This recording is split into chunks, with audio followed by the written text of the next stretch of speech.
بیایید مادر چینید.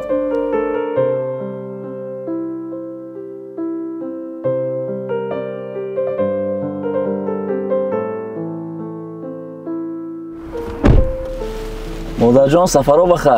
به کجا شما را رسانیم؟ بچم از کار بر اومدم به خونه رفته استم. یک بچه دارم بیمار در خونه نزدیم میگم تسترک برم رس. شما را نشان دهید مادر جان، ما حتما میرسونیم شما را. چرا که نه؟ مادر جان تو قصه کنیم پسرتون چرا بیمار شده است؟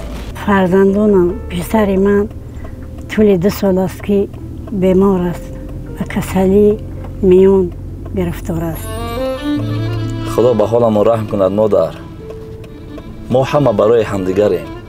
من شب و روز دعا میکنم که فرزندم رو پیش دکتر بختیار برم. شرایط ندارم، نمیدونم چیکار کنم.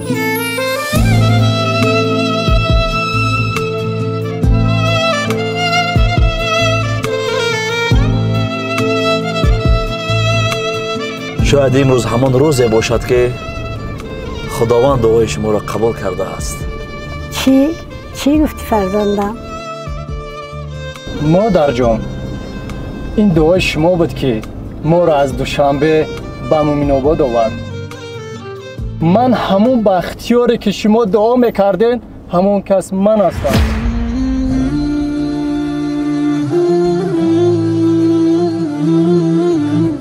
خدایا شکر که دعای من رو شنیدی.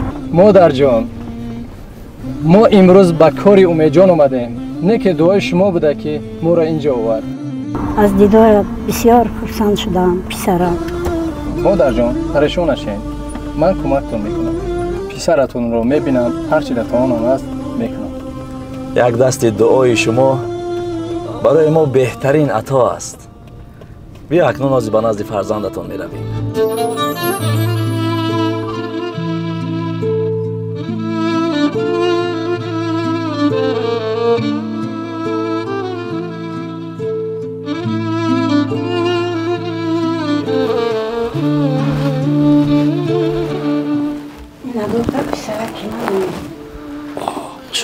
سلام علیکم.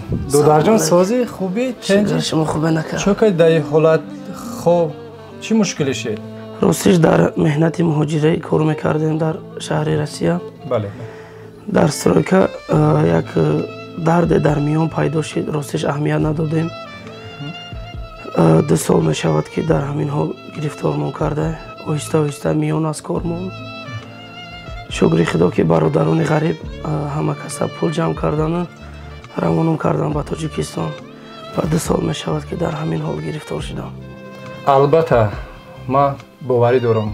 من خودم چند سال شد در اون مسکو کار کردم. میدونم مهاجرات چخیلی برادرای خودمون همدیگرشون کمک میکنن، دستگیری میکنن.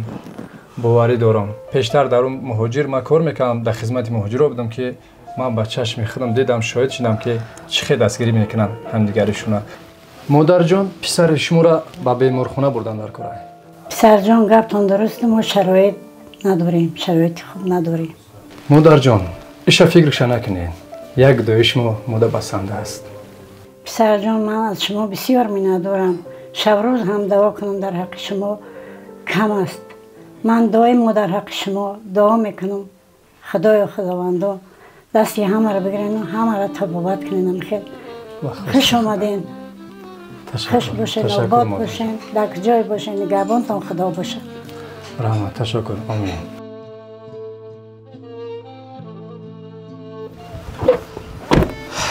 مادر جان خطا تشویش نتین، در این راه دراز ما فرزند شما را میبریم. دکتر تبابت میکنه، با خواست خداوند آورده باز در دستتون میسپاریم. شما خونه را نگاه کنین، در این راه دراز خطا آواره نکنین. رحمت کلام. خدای خداوندان ساق سلامت برگردیم به خانه ما با بیاییم. تشکر. خدا سلامت باشین. دائم دستگیری خلق در خدمت خلق وطن باشین. تشکر.